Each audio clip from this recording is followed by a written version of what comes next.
Hello and welcome to week 3 for our course on moral issues in capitalism. So this is kind of a fun week. This is when we start to get into some really thorny, contentious issues. So we're going to talk specifically about prostitution and drugs and guns and immigration. So we're kind of checking off a bunch of the issues that really come up a lot in political debates, that come up in church discussions, around the family table, at gatherings. These are issues that people care a lot about, they feel very strongly about.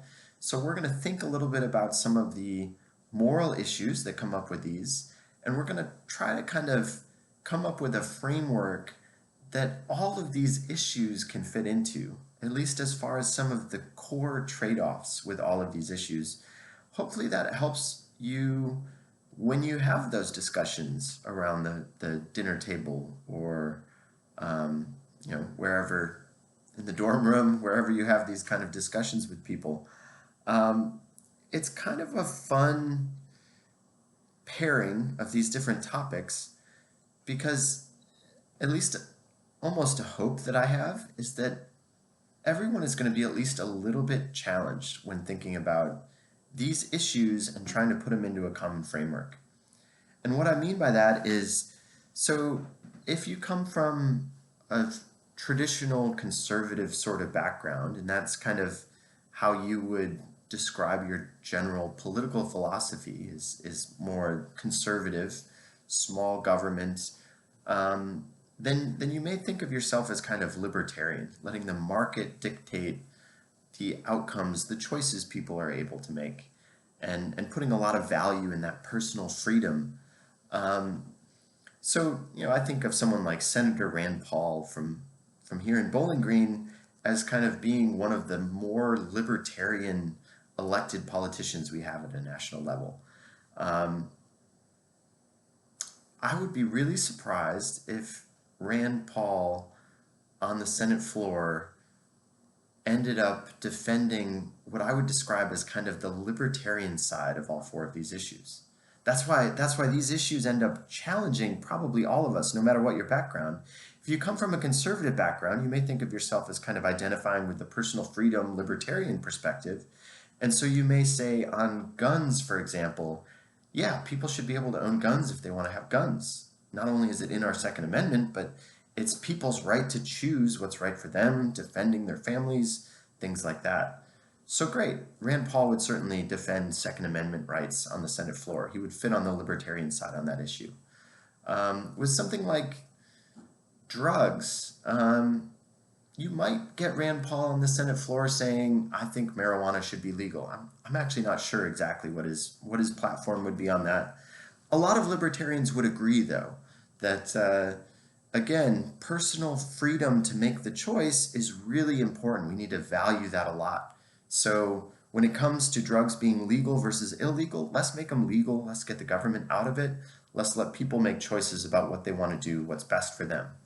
Maybe we'll try to get the government involved in dealing with the spillovers, regulating in that sort of way, setting a minimum age for purchase, helping people who have addiction problems, but let's make the drugs themselves legal. That would be a pretty libertarian stance to take on that issue. And it's the Republican Party, the traditional conservative U.S. viewpoint, has certainly moved more in that direction in the last 10 years. Back in the Reagan days, the conservative position was war on drugs. We're not going to have sympathy for people who are destroying their communities, their families, by making bad choices, by being selfish. So that was the conservative Republican sort of approach to drugs in the 80s. It has evolved quite a bit more toward the libertarian side of things.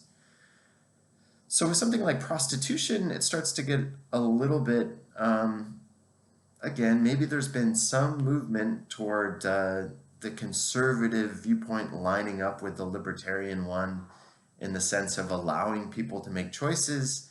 A libertarian would say, yeah, people should be able to choose if they want to engage in sex work or not. If they want to, utilize those services, that's their choice. We might get the government involved in regulating some of the spillovers and things, but let's make it legal and kind of take it from there.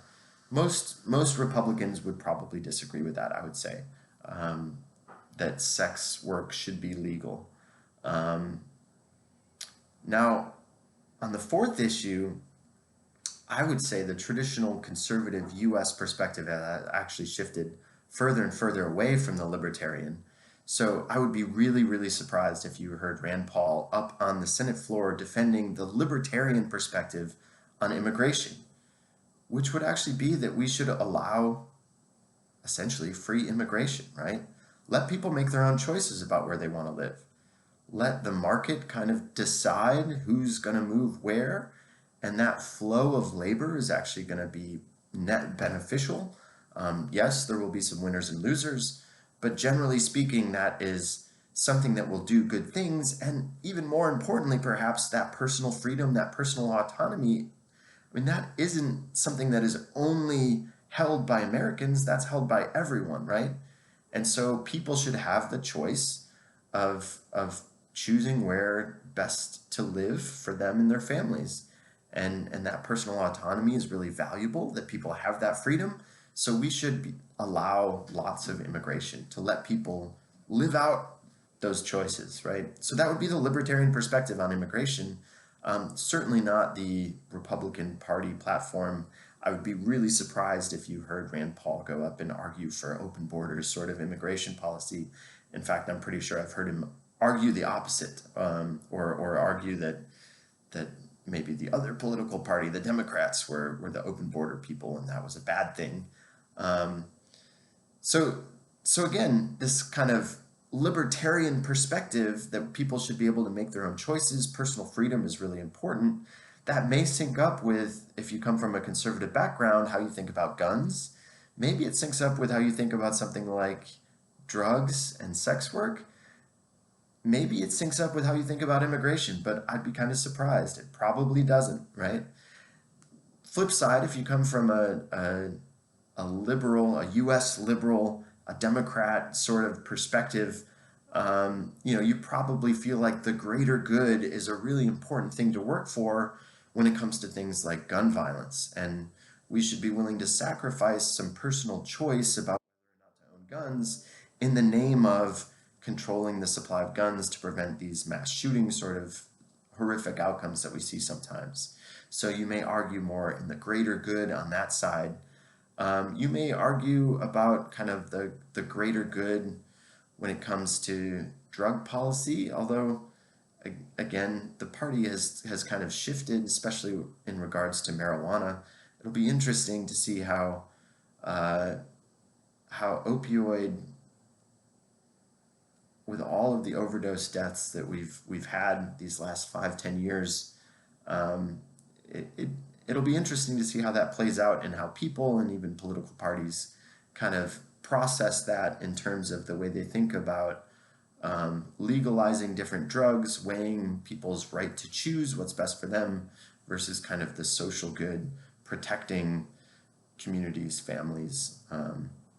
So no matter what political background you come from, I'm pretty sure that you're going to be challenged when thinking about these four topics laid side by side with a libertarian versus kind of collective good trade-off that's at the core of all of these.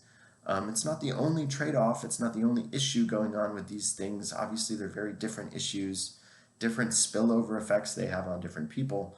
But that is a nice way to kind of think about them, at least as a first cut. And hopefully that's a valuable addition to your perspective on these issues. It's something that economics can help us think about, whether we're quantifying the social effects, the greater good aspects of these issues, or quantifying how much people enjoy, appreciate, get utility from the ability to choose certain things. Economics gets involved in a lot of this, and it's certainly a moral issue that comes up from our economic system. So I hope you enjoy. Because it is kind of a fun collection of topics, I would love to do a real-time discussion this week. So keep an eye out for that. I'm gonna create a Zoom. I think it'll be on Thursday probably. And if you're able to join, that's great. I look forward to a discussion.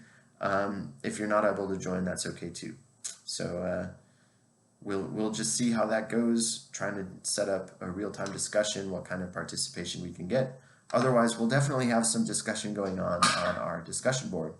So I will see all of you soon. Thanks.